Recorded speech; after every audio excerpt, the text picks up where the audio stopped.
Hello, very good evening to you from the final sports scene of the season. We're coming to you from Hampden Park, a Hampden now deserted, but one which this afternoon saw one of the most thrilling and dramatic Scottish Cup finals any of us can ever remember. Let's take you back to 3 o'clock, to all the colour and the drama and excitement of the 1991 Tennent's Scottish Cup final. Dundee United against Motherwell, commentary from Jock Brown and Ali McCoist.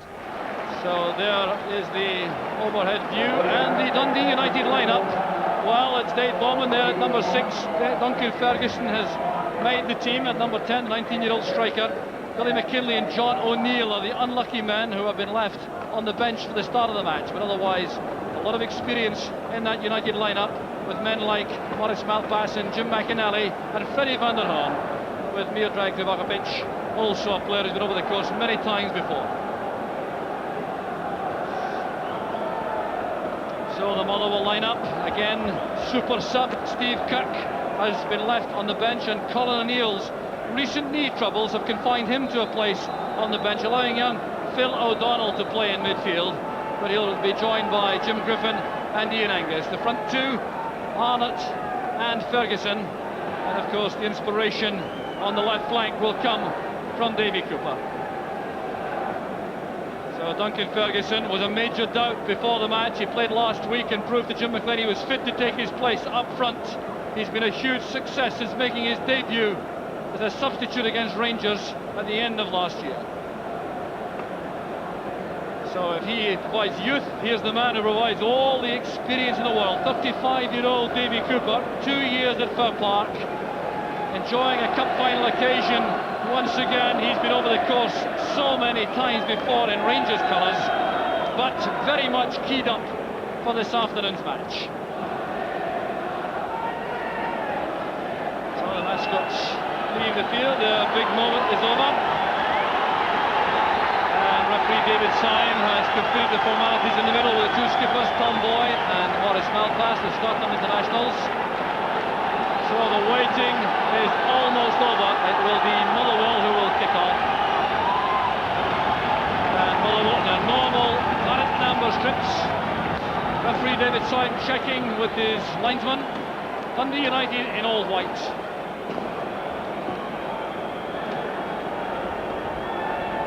So the friendly family cup final is underway. And the atmosphere really is quite remarkable. Cooper there robbed instantly by Dave Bowman. And the long ball played forward, inviting Hamish French to chase. Well, it'll be interesting to see how United set their stall. They have Hamish French who could play up front. Dave Bowman will certainly be a key man in the middle of the field. And it already appears as though United have switched to their three-man central defence with Krivokapic and Malpass as markers and Van der Haan as sweeper. Playing a flat back four frequently in the later stages of the season. A challenge by Krivokapic. The victim was Dougie Arnott, and it's the first free kick of the match. So little Dougie Arnott, the little top scorer. Krivokapic is his marker. I think that was the original defender letting the forward know he was there in the first couple of minutes there, Jock. Motherwell trying to come forward for the first time in the match. Ball going behind for a goal kick, but a very interesting tactical set-up offered by Dundee United in particular, Ali, with that three-man central defence restored. They're so good at it, Jock. They've been doing it for years now. Jim McLean's got them very, very well organised, which when you play that formation is very important, because you've got to obviously know what the defenders are doing in terms of offside. But United, it's not new to them, they've done it for years, and they fancy themselves to do it. McInally's pass, the offside flag is up against Darren Jackson, and one counter goes in. Disappointment there for Hamish French. Now he, I do not think, was the player offside. It was Darren Jackson, I think, who had gone forward. 100% right, Jock. Actually, Hamish French is so unlucky here, it's unbelievable. The offside that flag went up, and rightly so, against Darren Jackson, who was a yard off. But didn't Hamish French finish it well? So the early initiative with United. I would say so, Jock. It's been with the goal getting disallowed, they certainly look as though they've set a little bit quicker than the Motherwell team. Having said that, it's very early stages in the game, but United looking a little bit more composed at this stage, I think. Dougie Arnott there, penalised for the foul on Freddie van der Haan. The Dutchman powering his way forward, caught by the Motherwell striker. Tackled by Nijholt from the rear on Hamish French. Well, Niholt is not at all happy about that, but he did seem to come through the back of the legs of French. So a chance here for John Clark, the duty shooting part, or Freddie van der Haan. They're both very good from this position outside the penalty box. Here's van der Haan. Up the inside of the post, and once again, United are very unlucky. Oh, what a tremendous shot it was from Freddie van der Haan. He drove it low. Alistair Maxwell diving full length for that, and it's another let-off for Motherwell. I can't believe that shot. He's actually hit the inside of the post, and the ball's out for a by kick at the other end. That's unbelievable. He struck it so well. Nothing the goalkeeper could do about that. And then you see the ball rolling away. A real let-off for Motherwell there. Good run made by Arnott, putting pressure on Freddie van der Haan, and he's earned the corner kick. Well, van der Haan is incensed about that, complaining bitterly to referee and linesman. It's a chance for Davy Cooper to test Alan Main in goal. Craig Patterson going to the near post. Well, Cooper with the in-swinger. Swelling that in under the crossbar. A problem for Main. It's forced past the post by McCart. The whistle had gone for a foul on the goalkeeper. It wouldn't have counted. Chris McCart hasn't scored all season, but came very close here. The ball played across. You see Main coming here, but he was bundled rather by Dougie Arnott before McCart shot wide. French doing a good job for United again, so is Bowman. That's well won by Boyd. Fine play by Tom Boyd. Oh, that's terrific acceleration. Hounded all the way and fouled in the end by Krivokapic. Well, Tom Boyd assured me before the match that he was 100% fit and ready to go for this match, and that was clear evidence. Certainly, Joe. I tell you what, though, it was great refereeing, because Mr. Syme was right up at playing it, and he watched to see whether Tom Boyd was going to get any advantage. He didn't get any advantage, the team didn't get any advantage, and he pulled him up for the foul. Good refereeing.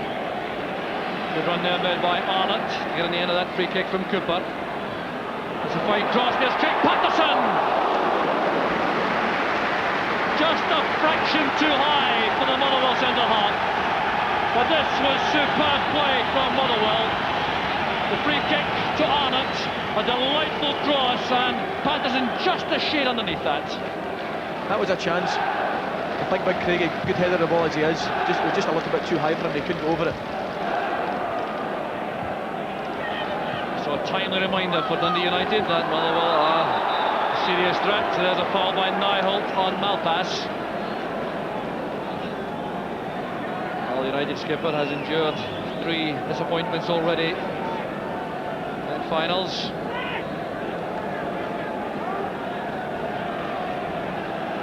Led in by McKinnon. Well, a fine climb there by Darren Jackson. He was under pressure all the way from Boyd. Get up so well. So looking to add to the 17 goals he's scored this season. He's been such a lively striker for Dundee United, especially in the early part of the season. Struggled a bit laterally, but gets up so well to that. Bowman has been very influential so far for United in midfield. Will take this long throw. Inviting Duncan Ferguson to challenge. It's back towards Clark. Breaking the ball, and down goes Maxwell. Well, that was superb, brave goalkeeping. The flag, I think, was already up on the far side for offside, but that does not detract in any way from the quality of Maxwell's goalkeeping. Well, with a ricochet here, John Clark had a shooting chance. He was closed down very rapidly indeed, but the ball appeared to break there for McKinnon until Maxwell went down to retrieve it. So the goal kick against the breeze there from Maxwell. There's Arnott. McCart supporting from the right back position. Good work done there by McInally. The ricochet correctly adjudged the Dundee United throw. Up goes Ferguson. McInally's challenge. Niholt playing it high for Arnott. Well, that's not the way Dougie Arnott likes to receive passes. There's O'Donnell. Ferguson into space for Griffin, who's doing some good work on the right from Motherwell. Releasing the early cross. There's Ferguson!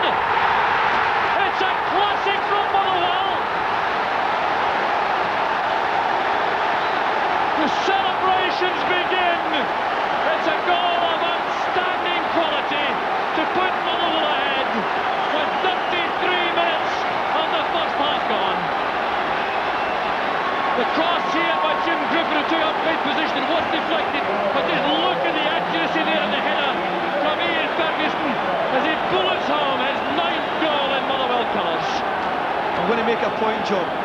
Watch this. That's who starts the move. Ian Ferguson starts the move.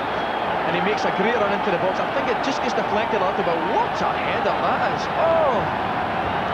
Great goal. You won't see better goals than that, and especially in a cup final, Joe. What a finish. A great ball in from Jimmy Griffin.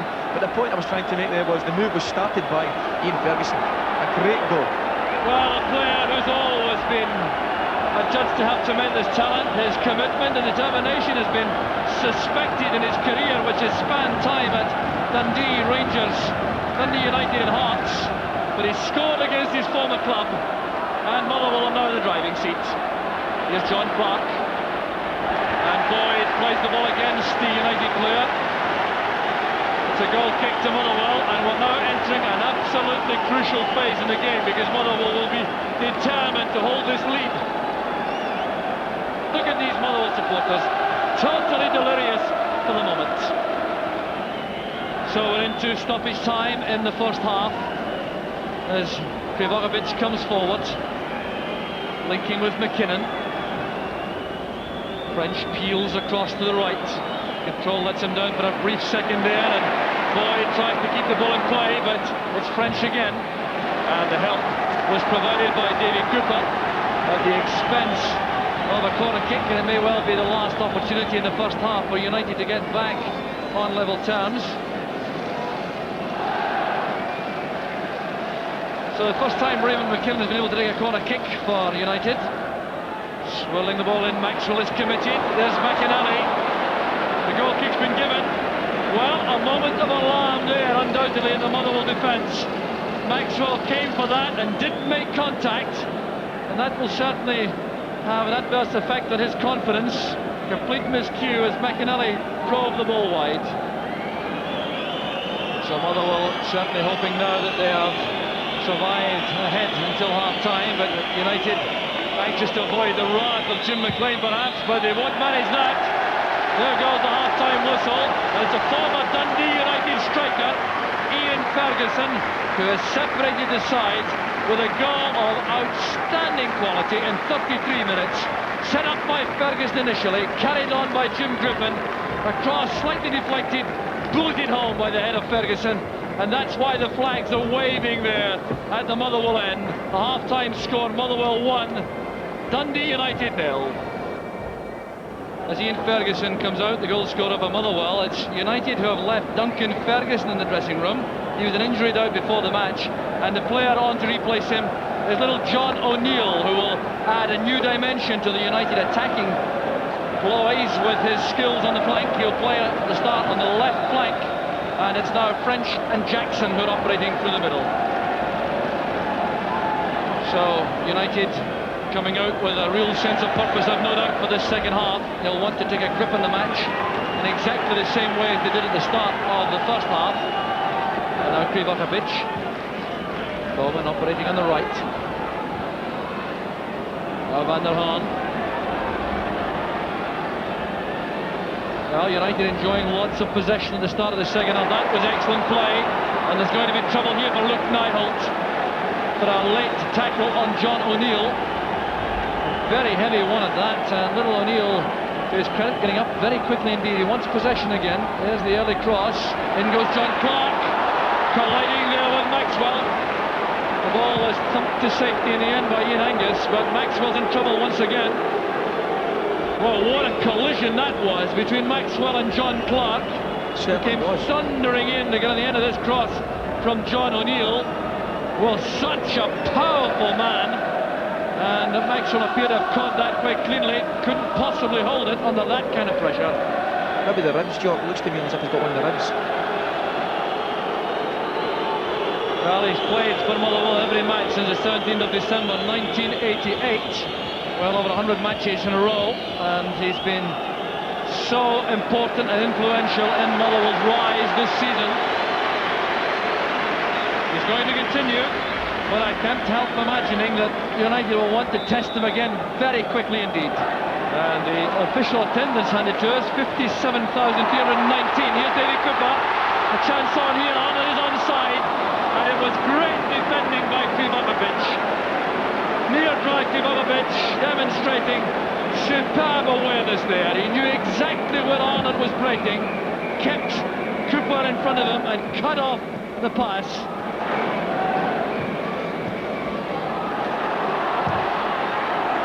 There's an equaliser. The goal has been scored by Bowman.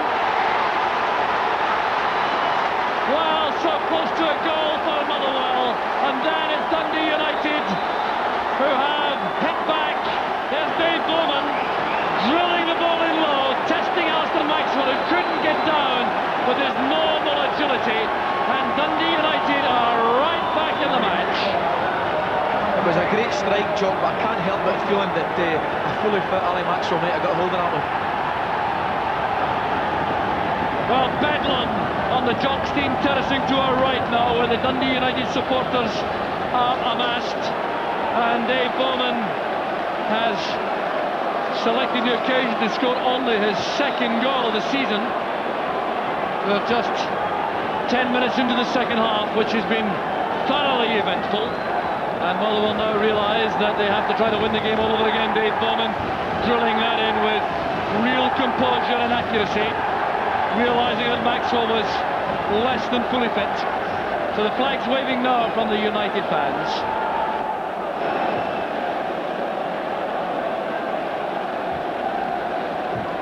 There's John Clark looking for O'Neill on the far side. Well, from the neutral point of view, Ali, it looks as though United may be in control now. It certainly looks that way. Getting the goal at the correct time when they did. Having said that, here's Motherwell in the break again. Now Cooper, well tackled by Clark, it breaks for Griffin. He is sent spinning there by a combination of O'Neill and McKinnon. Well, this is developing into a really torrid cup tie now. You would expect little else in the final. The two totally committed sides. Cooper with a free kick. Looking for Craig Patterson, getting up well. There's the header and the goal for Motherwell. It's Phil O'Donnell. He scored his first ever goal for Motherwell, and Motherwell are back in the lead. The goal of skill and bravery and total commitment, and Motherwell have hit back in the best possible fashion. It was the free kick here from Davy Cooper which caused all the problems. The headed clearance that came from John Clark, and look how bravely Phil O'Donnell threw himself at that to put Motherwell ahead. A tremendous goal, Jock. Look at that. The ball comes over here. Patterson and Clark go for it. It breaks kindly, but how brave is he here? Look. Oh, there's heads going, feet, everything going there, and he was brave as a lion. And I think he won't be feeling that one just now. But I couldn't help notice, Jock, I don't know if you noticed it yourself, as soon as the ball hit the back of the net for Motherwell, I looked at Ali Maxwell, and there was no sign of emotion at all, because he is struggling. I think he's really struggling, Jock. Well, what a cup final this is. Philip O'Donnell, 19 years old, has never scored for Motherwell before, and appears in the cup final to put his team into the lead. Well, he scored before at Hampden. There's a good save by Maxwell. Phil O'Donnell scored a couple in the Schools Cup final here a couple of years ago. Well, John, not been one to say I told you so, but in the first half he was making surging runs, and we did notice them and pointed them out, and one of them's paid off there with a great header. Careless one from Cooper, forcing Boyd to backtrack. He appeared to be pushed there by French. Well, the claret and amber favours flying in the wind again, and Alistair Maxwell is clearly struggling vehemently to stay in the match. Cooper doing some backtracking there. Here's Nyholt. Chested down by Arnott. Support provided by Griffin. Here's Luke Nyholt again. Well, that's not the way David Cooper likes to receive passes. He wants the ball to feet. That was played into space ahead of him. It's not his favoured position. And Dundee United also will make a change. Billy McKinlay coming on. But then a chance for Angus! 3-1 to Motherwell. Set up brilliantly by Kirk and finished by Angus. What a magnificent goal for Motherwell. Struck with accuracy and this controlled layoff from Steve Cook. Then the finish from Angus. Jock, absolutely magnificent. We're seeing goals of the highest quality. Look at this. Oh, he kept it down really well. First and foremost, it's a difficult ball to keep down, Jock, and he's managed to keep it down and keep it on target, and the goalkeeper had no chance. That's another magnificent goal.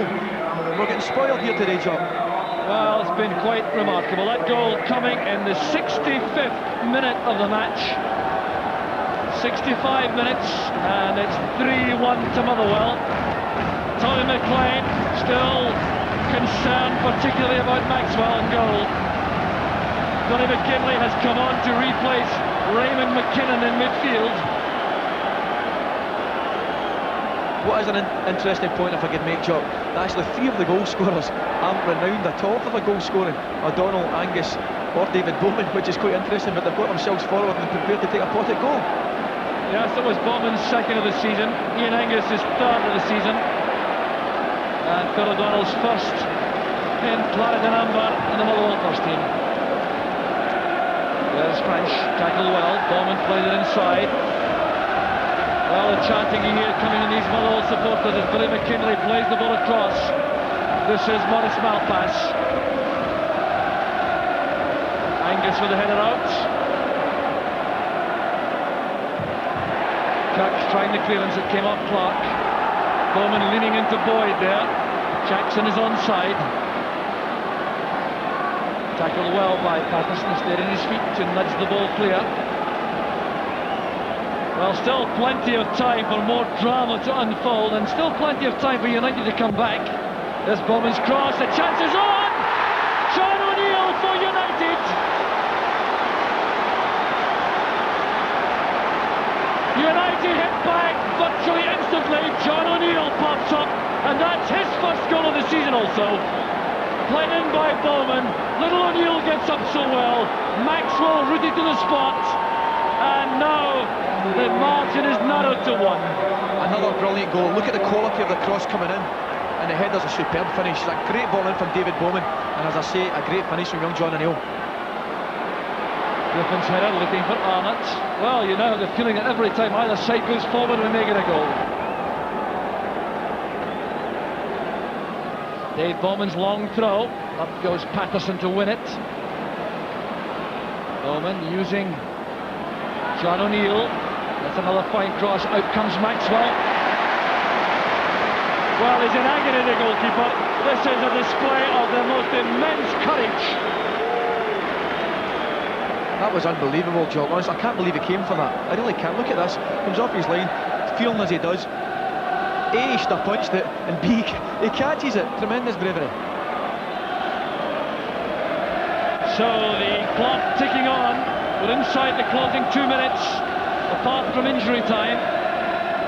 For United, it's a question now of thinking only in terms of forcing extra time. A foul by Van der Hoorn on Arnott. So a chance for Motherwell to push some players forward. That was the point I was trying to make again there, Jock. It's a good foul. Dougie Arnott will run tirelessly all day for you, and he's got a handful for Van der Hoorn, and that's a good foul for Motherwell up there. The time obviously, the clock's ticking away for them. Here's David Cooper with a free kick. Headed away by Malpass. With Jim Griffin. Lofting it over the advancing wall of United defenders. We're in the final minute. Motherwell leading by 3 goals to 2. Misjudged there by Boyd. Here's John O'Neill. That's a good tackle by Boyd. Kept his eye on the ball. Ignored the trickery of O'Neill. Misunderstanding there between Clark and O'Neill. There's Boyd. Sending it along for Arnold again. He's on his own. That won't trouble him. O'Donnell coming up to support him. Played through the gap for the youngster. And here's a chance for United. Darren Jackson's on his own. Out comes Maxwell. Jackson has scored. The equaliser for Dundee United. Motherwell punished for the injury to their goalkeeper.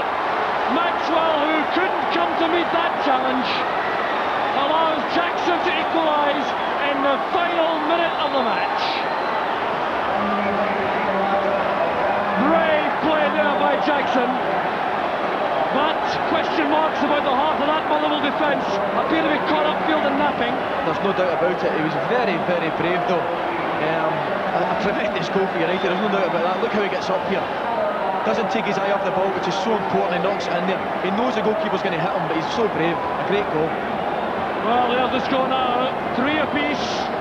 And now the flag's waving there to indicate that there's going to be an extra half hour, almost certainly. There goes Bowman. Calmly cut off by Craig Patterson. Good defensive work. The clearance goes straight to Clark. There's McKinley. Here's a chance now for Morris Malpass to win the match. Wow, what a dream end to the season that would have been for the player of the year, Morris Malpass. Absolutely, it was a great chance here, but he just failed to keep the ball down and get it on target. He'll be disappointed with that one. But it was a lovely dummy. I'm just going to see it again. Who leaves it? Yeah, it's Jim McInnes. A lovely dummy. There, in fact, goes the final whistle job.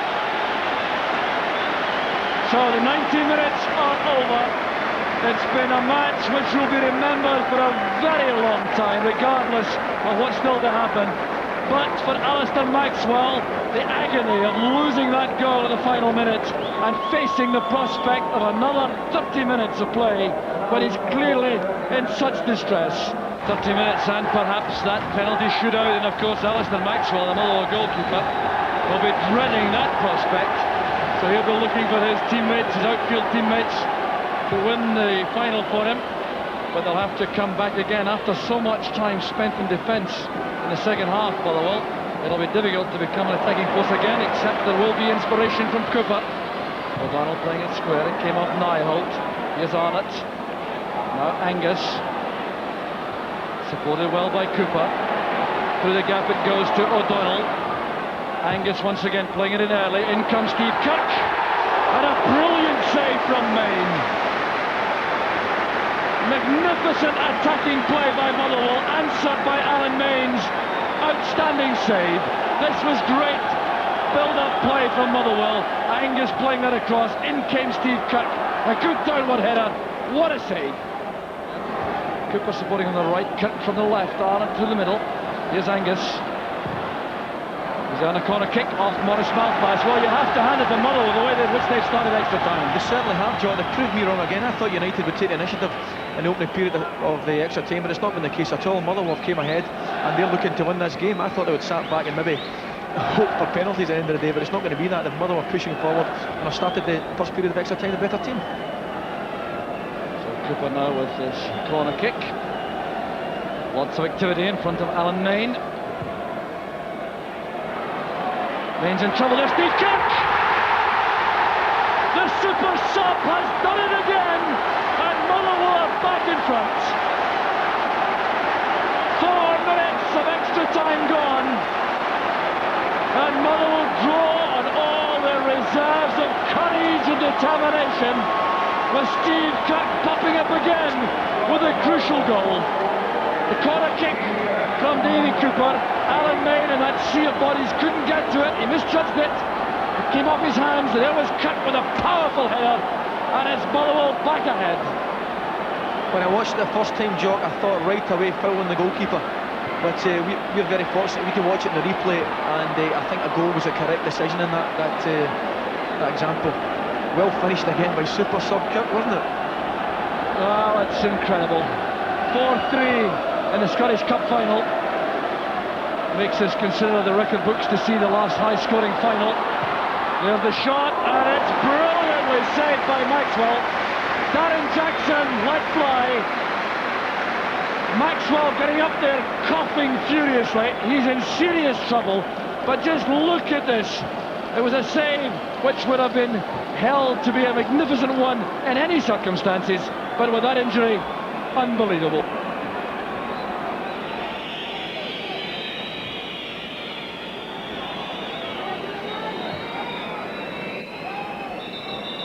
Well, Griffin imposing himself there on McInnes, but illegally, says the referee. Well, we're going to stop his time in the first period of extra time. Well, there isn't any of that. Half-time and extra time. Motherwell ahead by 4 goals to 3. The goal in 4 minutes of extra time from Steve Kirk. Tommy McLean offering instructions here to Nyholt. Dougie Hope, the fourth official, trying to get the Motherwell manager back off the field. Pain clearly etched on the face of Alistair Maxwell.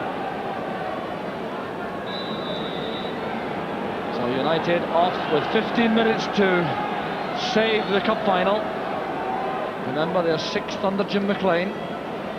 Good play there by McCart. And Motherwell, of course, as Dundee United press forward, always liable to do something on the break.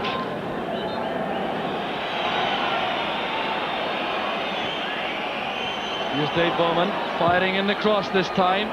Maxwell stays on his line. Up goes Griffin. The shooting chance is on, and it's saved by Maxwell.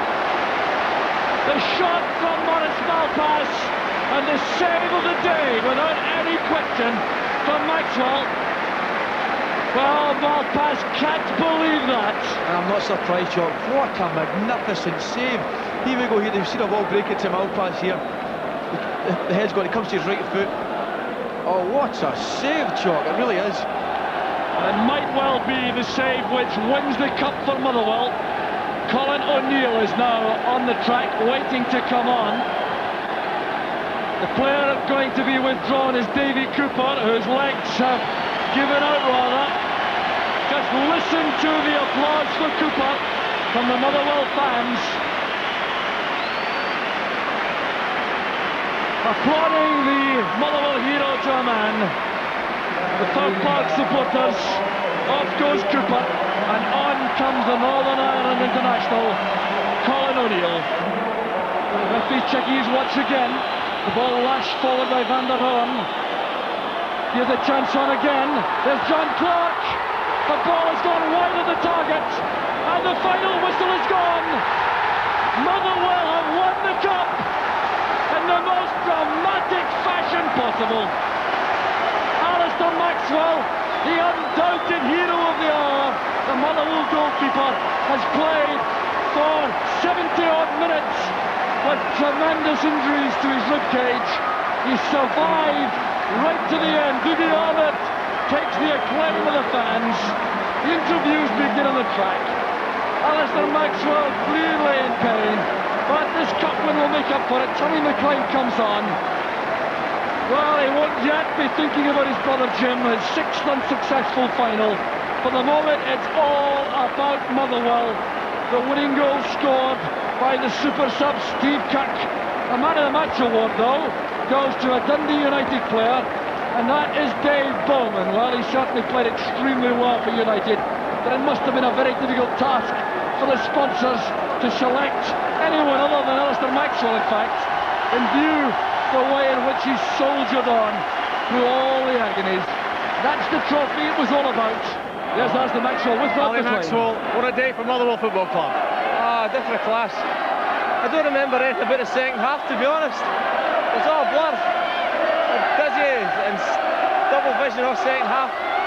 But what a support, what an end, they're brilliant. I think you get the wounded warrior tag. What exactly happened? I don't know, I think it was John Clark. I don't know if it's his knee or what, he caught me right in the stomach. I don't know whether I've torn stomach muscles or what, but I'm still lucky if I can stand up just now. I'm absolutely gone. My legs are gone as well. So Mrs. Christine Gardner there, the wife of the SFA President Peter Gardner, waiting to present the trophy to Tom Boyd, if he can get his way through all those well-wishers to get to the podium here. Well, it's a moment these Motherwell supporters have waited 39 years to see. And listen to the acclaim for Tom Boyd. The Scottish Cup held aloft. Craig Patterson has tasted defeat in the cup final. Now he's tasting victory. Being honoured too with the cup, his third visit in a major final, his first victory. And a sea of claret and amber all around Hampden as the players go through collecting winners' medals and completing a day which they will never forget. Luke Nyholt was a hero without any question. So too was Jim Griffin. Ian Ferguson started the goal scoring with a magnificent first half goal. Colin O'Neill brought Motherwell here with that stunning goal in the semi-final. And there, the hero Alistair Maxwell gets a special cheer from the Motherwell supporters. But listen to the claim too for Davy Cooper. Well, I'm sure he never thought this would ever happen again. It's his 4th winner's medal in 8 finals.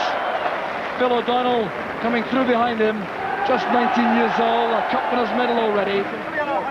Tom, you always said you wanted to leave Motherwell Football Club on a high. You certainly couldn't have gone any higher than this. Certainly not. You know, this is what it's all about. It's all dreaming, go up there and picking the cup up. What more can you ask for? Will it be your last game for Motherwell? Well, at the moment I would think so, but we'll wait and see what happens. You never know what will happen. You certainly made us wait for victory, didn't you? Well, you couldn't ask for any more, and it's a second game. All credit to Dundee United. We were in the lead all the time, they fought back every time. At the end of the day, I didn't really think we could have done it, but that's the way football goes. Celebrations will continue long into the early hours, I would think. And for the future weeks, yes. Congratulations, Tom. Thank you. So a dream come true for the Motherwell players, and more particularly perhaps for the Motherwell supporters. They came here in hope. They've had a major triumph to enjoy, and there's the smile on the face of Davy Cooper, his 4th winner's medal. So Tommy McLean is now with Rob McLean. Tommy, congratulations, Motherwell winners of the Scottish Cup and into Europe. Well done.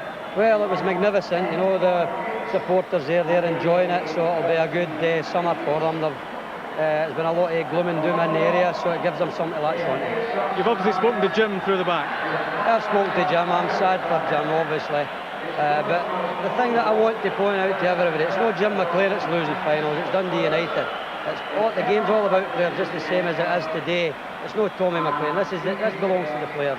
But it's been a difficult week emotionally, obviously. It's been a terrible week. That's what football's all about. You know, we've been going along well. Football has a habit of kicking you in the teeth, and that's when everything comes into perspective at the loss we've had this week. You're obviously pleased for everybody connected with Motherwell, and especially those supporters.